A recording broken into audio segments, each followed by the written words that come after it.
Hi guys, mukanta na sadta ang kanta ni nagpahinungod ni sa kinabuhi sa abroad. Murag joke lang ni nga kanta pero kanang may punto ni siya. Si kumpari ming abroad mi adto sa laing nasod, kay gusto niyang mahaw Asiyas kalisod. Misulod siya trabaho sa balay sa Arabo, wa siya'y kalibutan, maldito ang iyang amo. Sa buntag udtog hapon si kumpari walay kaon, kay ang hanggaong Arabo sa itlog pahiloton.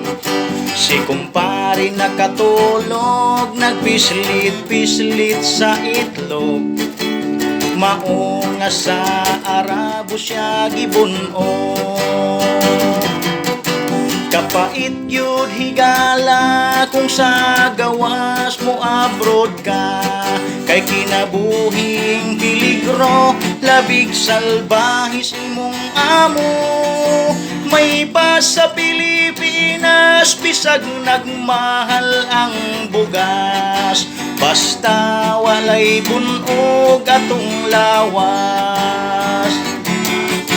Si kumpari Loy kaayo, gikulata sa iyang amo, gipatiran ang itlog, ang lawas gilatigo. Si kumpari ming hilak, iyang luha ng atagat, kay gimingaw sa asawag mga anak.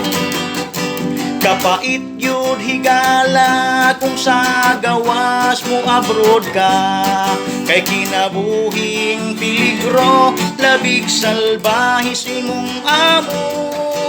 May pa sa Pilipinas, bisag nagmahal ang bugas, basta walay bunog atong lawas.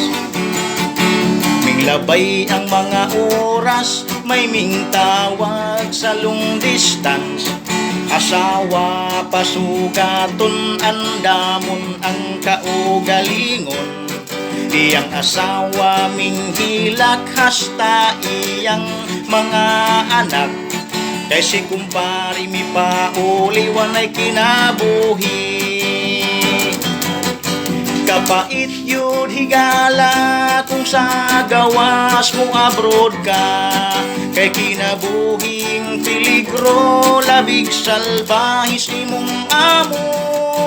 May pa sa Pilipinas, bisag NFE ang bugas, basta walay bunog atong lawas. Kapait yun higala kung sa gawas mo abroad ka, kay kinabuhing peligro, labig salbahis imong amo.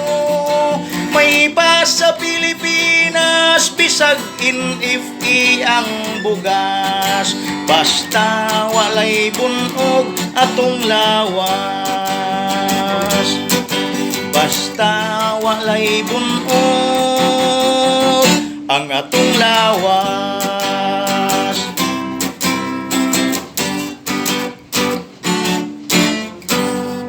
Thank you guys for watching.